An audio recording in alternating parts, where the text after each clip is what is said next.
ಎಲ್ಲರಿಗೂ ನಮ್ಮ ಮನೆ ಅಡುಗೆಗೆ ಸ್ವಾಗತ. ಟೇಸ್ಟ್ ನೋಡೋಣ. ನೋಡ್ರಿ ಚೆನ್ನಾಗೈತೆ, ತುಂಬ ಚೆನ್ನಾಗಿರುತ್ತೆ,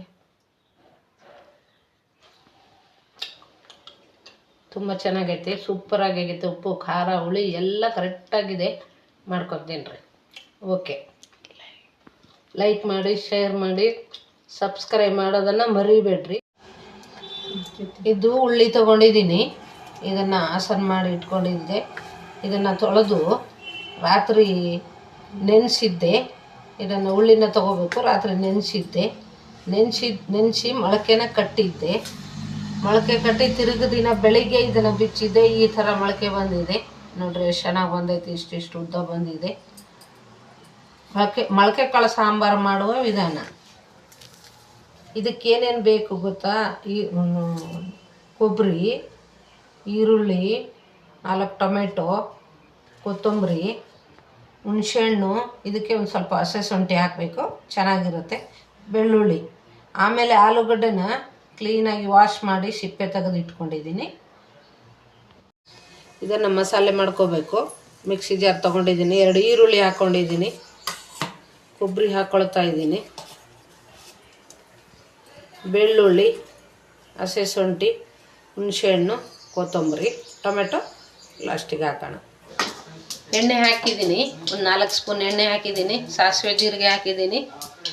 ಅದು ಸಾಸಿವೆ ಜೀರಿಗೆ ಕುದ್ದಿದೆ, ಚಟಪಟ ಅಂದಿದೆ. ಈಗ ಈರುಳ್ಳಿ ಹಾಕ್ತಾಯಿದ್ದೀನಿ.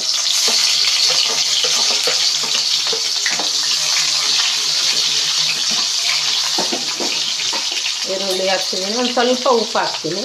ಈರುಳ್ಳಿ ಆದಷ್ಟು ಬೇಗ ಬೇಯ್ತತೆ, ಅದಕ್ಕೋಸ್ಕರ ಒಂದು ಸ್ವಲ್ಪ ಉಪ್ಪು ಹಾಕ್ತೀನಿ. ಸ್ವಲ್ಪ ಗೋಲ್ಡನ್ ಕಲರ್ ಬರಬೇಕು, ಈ ಥರ ನೋಡಿ. ಉಪ್ಪು ಹಾಕಿದ್ರಷ್ಟು ಬೇಗ ಈರುಳ್ಳಿ ಬಿಡುತ್ತೆ, ಬೇಗನೂ. ಇದು ನೋಡ್ರಿ ಎಷ್ಟು ಚೆನ್ನಾಗಿ ಬಂದಿದೆ ಅಲ್ವಾ? ಹೇಗಾಗುತ್ತೆ, ಗೋಲ್ಡನ್ ಕಲರ್ ಬಂದಿದೆ.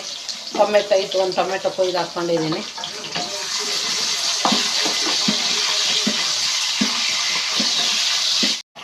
ಇದಾಗಿದೆ ನೋಡ್ರಿ, ಈ ಥರ ಆಗಬೇಕು. ಆಲೂಗಡ್ಡೆ ಸ್ವಲ್ಪ ಬೆಂದಿದೆ. ಇದಾದಮೇಲೆ 2 ಸ್ಪೂನ್ ಖಾರ ಪುಡಿ ಹಾಕ್ತೀನಿ. ಖಾರ ಪುಡಿ ಇದರಲ್ಲಿ ಈಗ ಯಾಕೆ ಹಾಕಬೇಕು ಅಂದರೆ, ಈ ಹಂತದಲ್ಲಿ ಖಾರ ಪುಡಿ ಈಗ ಹಾಕಿದರೆ ಖಾರ ಪುಡಿ ಕಲರ್ ಬರುತ್ತೆ ನೋಡ್ರಿ. ಈ ಥರ ಕಲರ್ ಬರುತ್ತೆ. ಕಲರ್ ಬಂದರೆ ತುಂಬ ಸಾಂಬಾರು ಭಾಳ ಚೆನ್ನಾಗಿ ಕಲರ್ ಕಾಣಿಸುತ್ತೆ. ಅದಕ್ಕೋಸ್ಕರ ನಾನು ಈ ಅರ್ಧ ಬೆಂದಿದ್ರಲ್ಲೇ ಖಾರ ಪುಡಿ ಹಾಕ್ತೀನಿ. ಅದಾದಮೇಲೆ ಸಾಂಬಾರು ಪೌಡ್ರ್ ಹಾಕ್ತೀನಿ.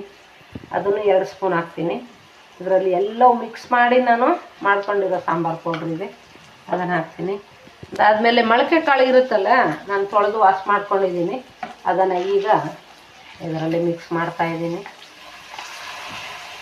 ತುಂಬ ಚೆನ್ನಾಗಿರುತ್ತೆ ನೋಡಿರಿ ಇದು ಕಾಳು ಸಾಂಬಾರು. ವಾರದಲ್ಲಿ 2 ಸತಿ ಮಾಡ್ಕೊಂಡು ತಿನ್ನಬೇಕು. ಇದು ಚಿಕನ್ನು ಮಟನ್ನು ಅವು ಇದ್ದಿದ್ದಕ್ಕಂದ್ರೆ ಅಷ್ಟಕ್ಕೊಂದು ಒಳ್ಳೆಯದಲ್ಲ ದೇಹಕ್ಕೆ. ನಾನು ಯೋಗ ಟೀಚರು, ನಾನು ಯೋಗಕ್ಕೆ ಹೋಗ್ತೀನಿ. ಬೆಳಿಗ್ಗೆ 5 ಗಂಟೆಗೆ ಎದ್ದೊಳ್ತೀನಿ, ಯೋಗಕ್ಕೆ ಹೋಗ್ತೀನಿ ನಾನು. ಹಾಗಾಗಿ ನಾನು ಯೋಗ ಟೀಚರು. ಆದಷ್ಟು ಮೊಳಕೆ ಕಾಳನ್ನು ಮೊಳಕೆ ಕಟ್ಟಿ ಮಾಡ್ಕೊಂಡು ತಿನ್ನಿರಿ. ಹೆಸರು ಕಾಳು ಮೊಳಕೆ, ಮೆಟಿಕೆ, ಅಲಸಂದೆ, ಉಳ್ಳಿ, ಕಡಲೆಕಾಳು, ಬಟಾಣಿ ಇವೆಲ್ಲ ಮೊಳಕೆ ಮಾಡ್ಕೊಂಡು ತಿನ್ನಿರಿ. ವಾರದಾಗ 2 ದಿನ ತಿನ್ನಿರಿ, ಭಾಳ ಚೆನ್ನಾಗಿರುತ್ತೆ, ಒಳ್ಳೆಯದು.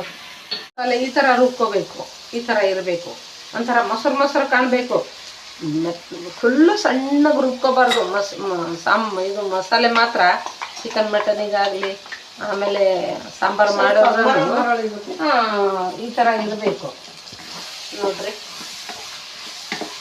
ಇದನ್ನು ಮೊಳಕೆನ ಕುದಿಸ್ಕೋಬಾರ್ದು, ಸೈಡಿಗೆ ಕುದಿಸ್ಕೊಂಡು ಮಾಡ್ತಾರಲ್ಲ ಆ ಥರ ಕುದಿಸ್ಕೋಬಾರ್ದು. ಅದೇನಾಗತ್ತಂದರೆ ಅದರ ರಸ ಎಲ್ಲ ಹೋಗ್ಬಿಡುತ್ತೆ. ಅದು ಹೋಗ್ಬಿಟ್ರೆ ಅಷ್ಟು ಟೇಸ್ಟ್ ಕೊಡಲ್ಲ. ಅದಕ್ಕೆ ನಾನೇನು ಮಾಡ್ತೀನಿ ಅಂದರೆ, ಮೊಳಕೆನ ತೊಳ್ಕೊಂಡು ಈ ಥರ ನಾನು ಕಡಿಮೆ ಉರಿಯಲ್ಲಿ ಗ್ಯಾಸನ್ನು ಸ್ಲೋಲ್ಲಿ ಇಟ್ಕೋಬೇಕು, ಮಾಡ್ಕೋಬೇಕು. ಅದು ಜೋರಾಗಿ ಇಡಬಾರ್ದು, ಜೋರಾಗಿಟ್ಟರೆ ಸುಟ್ಟೋಗುತ್ತೆ. ಅದಕ್ಕೋಸ್ಕರ ಸ್ಲೋ ಇಟ್ಕೋಬೇಕು. ಒಂದು 5 ನಿಮಿಷ ಇದನ್ನು ಕುದಿಯೋಕೆ ಬಿಡಬೇಕು. ಇದಾದಮೇಲೆ ಈಗ ಸ್ವಲ್ಪ ಡ್ರೈ ಆದಂಗೆ ಆಗಬೇಕು, ಹಸಿ ವಾಸನೆ ಎಲ್ಲ ಹೋಗ್ಬಿಟ್ರೆ ತುಂಬ ಚೆನ್ನಾಗಿರುತ್ತೆ. ಅದು ಹಿಂದಿಂದಲೇ ನೀರು ಹಾಕಿದರೆ ಏನಾಗುತ್ತೆ ಅಂದರೆ ಅಷ್ಟು ಟೇಸ್ಟ್ ಕೊಡೋಲ್ಲ ನೋಡ್ರಿ. ಈ ಥರ ಆಗಬೇಕು. ಇದೊಂದು 5 ನಿಮಿಷ ಕುದ್ದಿದ ಮೇಲೆ ನಾನು ನೀರು ಹಾಕ್ತೀನಿ. ಸ್ಲೋ ಇಟ್ಕೋಬೇಕು ಯಾವಾಗಲೂ, ಗ್ಯಾಸನ್ನು ಸ್ಲೋ ಇಟ್ಕೊಂಡು ಆಮೇಲೆ ನೀರು ಹಾಕಿ. ನಿಮಗೆ ಎಷ್ಟು ಬೇಕು ಅಷ್ಟು ನೀರು ಹಾಕ್ಕೊಳ್ರಿ. ನಾನು ಕರೆಕ್ಟಾಗಿ ಹಾಕಿದ್ದೀನಿ. ಇದು ಕುದ್ದು ಕರೆಕ್ಟಾಗಿ ಆಗುತ್ತೆ. ಇದು ಕುದಿಬೇಕು, ಒಂದು 5-10 ನಿಮಿಷ ಕುದಿಬೇಕು, ಒಂದು 10 ನಿಮಿಷ ಕುದಿಬೇಕು. ಮುಚ್ತಾ ಇದ್ದೀನಿ, ಸ್ಲೋ ಆಗೇ ಇರಬೇಕು. ಆಗಿದೆ ನೋಡೋಣವಾ? ಎಷ್ಟು ಚೆನ್ನಾಗಾಗಿತ್ತು ನೋಡ್ರಿ. ಒಳ್ಳೆ ನಾವು ಮಟನ್ ಸಾರು ಮಾಡ್ತೀವಲ್ಲ ಆ ಥರ ಆಗೈತೆ ನೋಡ್ರಿ. ಭಾಳ ಚೆನ್ನಾಗೈತೆ, ಎಲ್ಲ ಹದವಾಗಿ ಬೆಂದೈತೆ. ಈ ಥರ ಇರಬೇಕು ಸಾರು. ಇದು ಮುದ್ದಿಗೆ, ಚಪಾತಿಗೆ, ರೊಟ್ಟಿಗೂ ತಿನ್ಬೋದು. ಕಾಳು ಇರುತ್ತಲ್ಲ.